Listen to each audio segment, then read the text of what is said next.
Pasamos a la siguiente presentación, que se titula Next Generation mRNA Encoded Event-Specific T-Cells Engager for HIV Cure Strategies.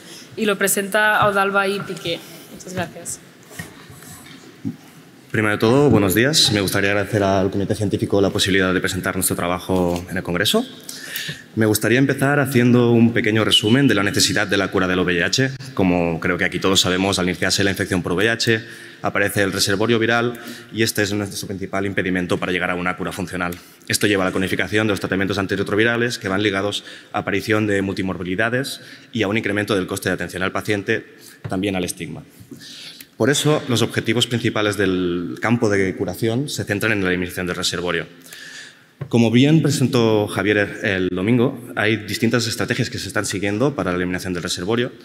La primera es la genética, que se basa en la utilización de un receptor mutado CCR5 para tal de impedir que la infección se propague dentro del sistema, pero este no es 100% efectivo. Las siguientes son las aproximaciones farmacológicas, como la estrategia Shock and Kill en Block and Lock. Shock and Kill se basa en la utilización de agentes revertidores de la latencia por tal de promover la replicación viral y la depleción del reservorio, y las estrategias Block and Lock se centran en promover la latencia definitiva del virus.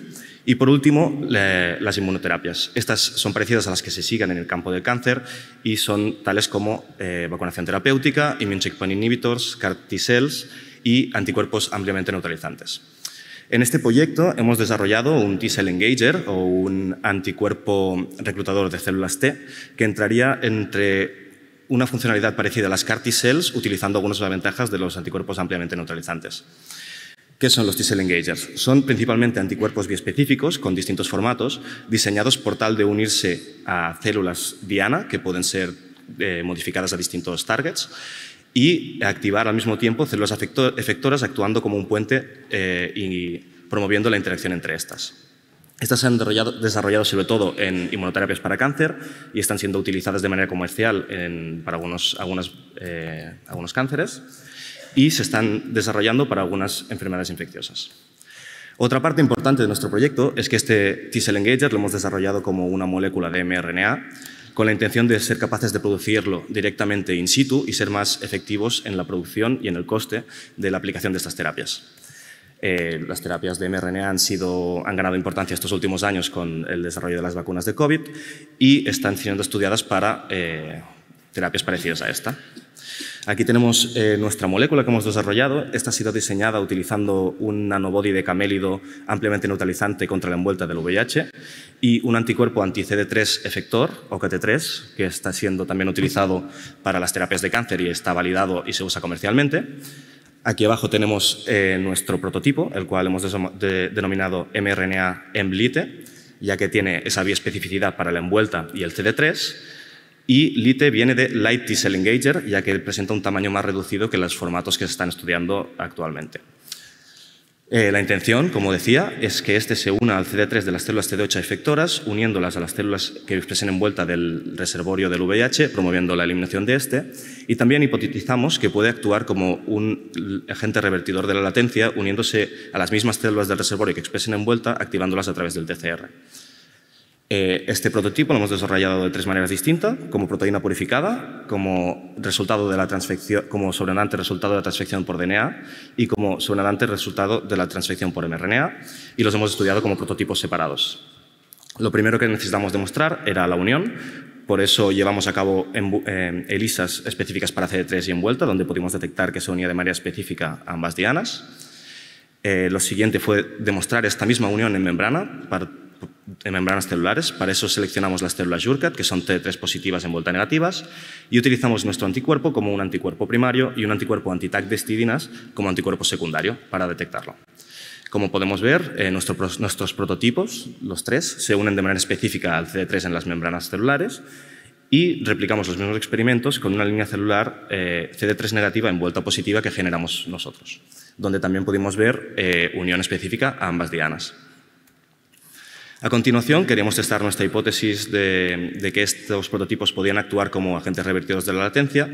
Para eso cultivamos una línea latentemente infectada con VIH, JLAT, con OKT3 como un control positivo y con los prototipos de proteína purificada de mLite y de mRNA mLite, y también con dos agentes revertidos de la latencia ampliamente descritos que son PMA y SAHA. Nuestros readouts de este experimento serían el incremento de CD69 como marcador de activación linfocítica y el incremento de la expresión en membrana de la envuelta del VIH como marcador de la replicación viral. En los resultados de activación, como podemos ver, nuestros prototipos no presentan ninguna diferencia respecto a control negativo, pero nuestros controles positivos sí son capaces de activar la línea celular.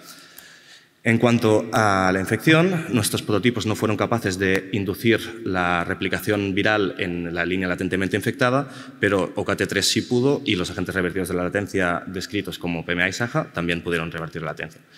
De esto concluimos que nuestros prototipos no son capaces, al menos en este modelo, de revertir la latencia de la infección del VIH.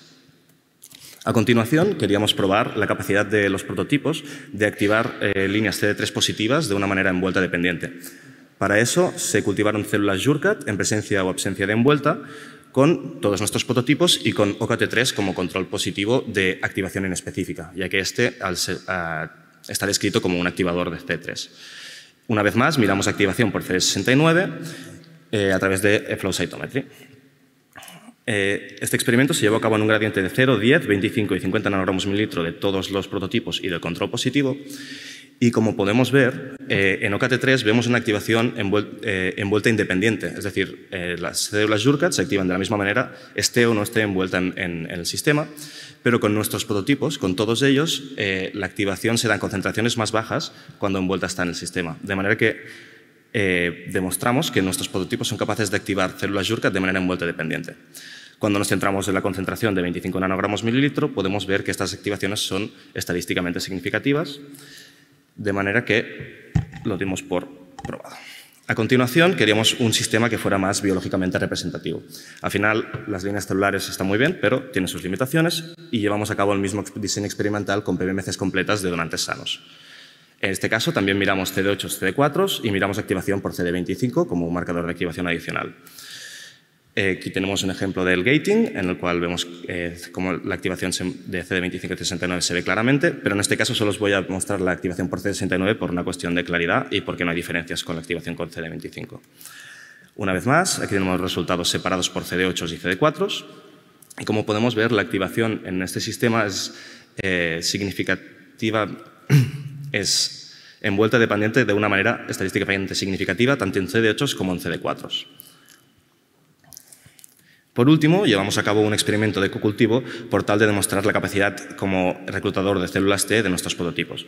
Para ello, cultivamos PBMCs de donantes sanos con dos líneas celulares, A301, una línea linfocítica no infectada, y ACH2, una línea descendiente de A301 latentemente infectada con VIH, en ratios 1,1 y 1,5, con dos de nuestros prototipos de mLite, el de proteína purificada y el mRNA, y con OKT3 una vez más como control positivo y como comparador.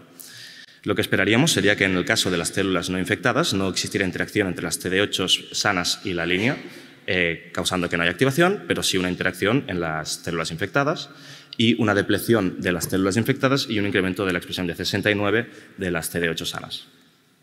Aquí tenemos un ejemplo del gating en el cual podemos ver cómo se pueden separar bien las células efectoras de las target y las CD8 de las CD4 y aquí los resultados. Como podemos ver, la activación en las células ACH de las CD8 sanas se da tanto en OKT3 como con nuestros prototipos, pero no se da de la misma manera con las células no infectadas, demostrando que esa activación es dependiente de la expresión de la envuelta en la membrana de las células infectadas. Y, por último, comprobamos la capacidad citotóxica de estas CD8 de eliminar las células latentemente infectadas. Como podemos ver, tanto con nuestros prototipos como con OKT3 hay una eliminación de las células infectadas, pero de las células no infectadas no hay esa interacción y sobreviven. De manera que podemos concluir que nuestros prototipos fueron producidos tanto en DNA como en mRNA y no detectamos ninguna diferencia entre los distintos formatos. Se une de manera específica tanto a CD3 como a envuelta, tiene la capacidad de activar la línea celular Jurkat y PBMCs donantes sanos de una manera envuelta dependiente, no presenta, al menos en el modelo que hemos mostrado, una capacidad de revertir la latencia y tiene capacidad como T-cell engager de promover la depleción de células latentemente infectadas por VIH. Por último, me gustaría agradecer a los miembros de nuestro grupo, sobre todo a María Lázaro, que es coautora de este trabajo, a Julia García Prado, que es nuestra directora, y a nuestros colaboradores y nuestras entidades financiadoras. Muchas gracias.